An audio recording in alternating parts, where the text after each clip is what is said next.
It's been almost a year since I showed off my personal office, but plenty has changed with it over the past few weeks, and I'm finally ready to show it off. So here is my new workspace desk setup for 2024. Let's jump right in.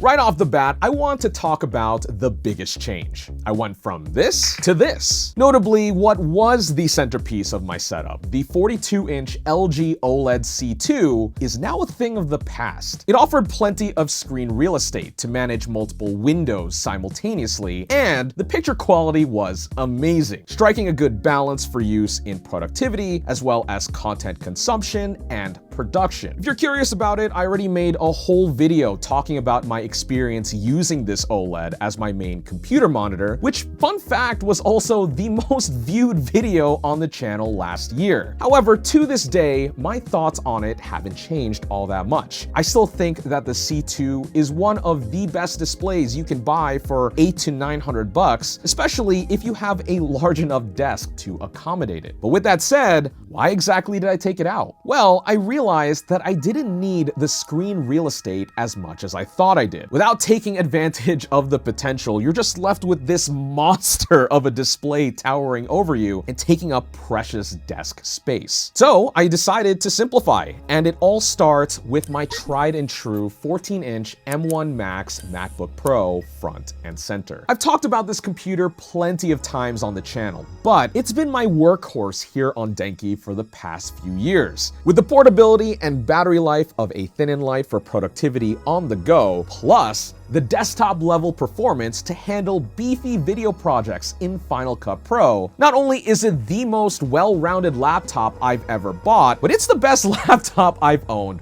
period. Of course, moving from a 42-inch OLED to a 14-inch laptop screen is quite the leap for a sort of home base office setup. However, I am loving the minimalistic approach here. Downsizing my screen real estate means there's less room for distractions and puts emphasis on the more meaningful aspects of my workflow. In other words, trimming the fat helps me focus on the tasks at hand, which is paramount to producing quality videos efficiently day in and day out. I could have just plopped the MacBook down on my desk and called it a day, but I spent so much time at this space, and with the TV gone, I had a lot more room to customize the setup to my liking. So I added some quality of life improvements to make working here more comfortable. For example, ergonomics is crucial for keeping fatigue at bay when working here for hours and hours on end. So I elevated the laptop to where the screen is eye level to my seating position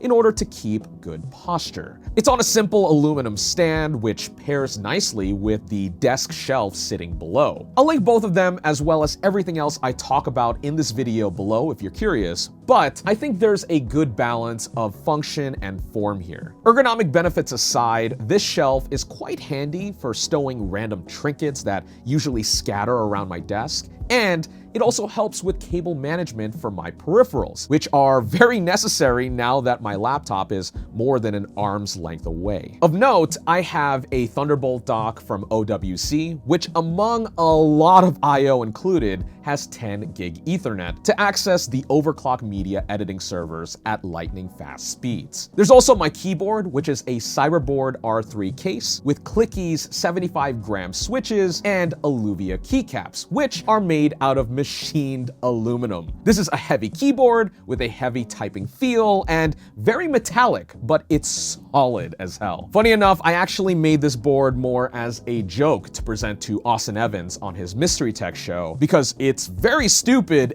and expensive, just like another thing that's on my desk right now. But I ended up adopting it as the daily driver because of the charm. Oh, and Andy from the MKBHD team actually sent over one of their metallic keycaps as well. So I got matte black and white as my escape to round out the look. To round out my peripherals, I have a Logitech Ergo M575. Trackballs have been my mice of choice for productivity work. As someone that's dealt with recurring wrist issues, this is yet another thing that helps keep my posture in check when compared to a conventional mouse. And also, I have a Loop Deck Deck, aka a shittier Stream Deck, but with more buttons and knobs. The software used to configure it absolutely sucks, but as something that I had at home collecting dust over the years, at the very least, it's handy for simple stuff. Using the touch points, buttons, and dials, I can change system functions like volume and screen brightness, open up apps like Spotify and Slack right at my fingertips. But what I am most proud of is this button right here. Press it and you are greeted to a bunch of arrows, which are key to easy window management. Say if you want your web browser cut in half, you can go up, down, left, and right. If you want Spotify in any of the quadrants, hit the diagonals. And if you want any of your apps to go full screen again, just tap the center. Running all of this behind the scenes is an app called Magnet, which allows you to snap windows in a bunch of different ways using keyboard shortcuts, which of course you can map to the buttons on the Loop Deck, which is what I did. Of course, this isn't much of an important tool for working on my smaller MacBook Pro display as it was for multitasking on that gigantic 42-inch OLED and for my setup's main party trick, the Apple Vision Pro. I'm not going to touch on the gritty review discourse regarding this headset since I've already mentioned it plenty of times on this channel since launch. However, in the month and a half that I've spent with the Vision Pro, I found myself using it the most as an external display for my MacBook Pro. For the uninitiated, essentially the headset connects wirelessly over Wi-Fi to your Mac. It actually recognizes your laptop right on the spot, and with a tap of a button,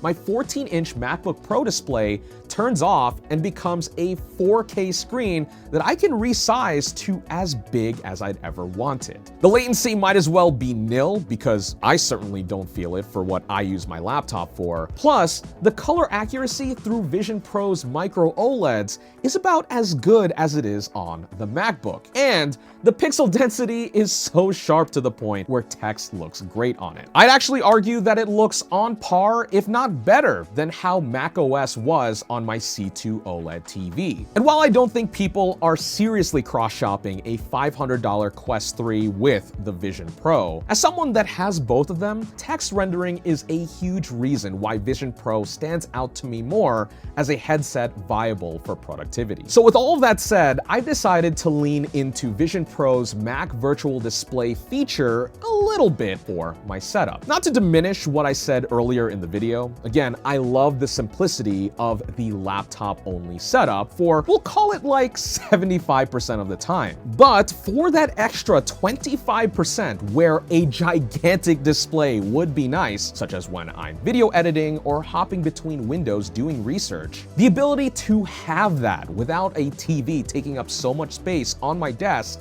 is awesome. Bringing back the Loop Deck, I love that I can max out my screen size on Vision Pro and stage my windows in the way that I actually want with just a single tap. I will say that it is unfortunate that you're only able to set up one Mac screen at a time on the Vision Pro, but since this headset is a self-contained device with an operating system, you can absolutely flank your Mac display with Vision OS apps if you'd like to go full battle station mode. And best of all, it turns out that your keyboard cursor and mouse could hop between Vision Pro apps and Mac OS to keep your flow. There are some other fancy things you can do when pairing a Mac with Vision Pro. For example, you can fully immerse yourself in one of Vision Pro's virtual environments, which is great if you want to isolate yourself from your messy desk or the outside world. Plus, because this virtual display function runs over Wi-Fi, there's nothing stopping you from grabbing a wireless keyboard and mouse to step out of your office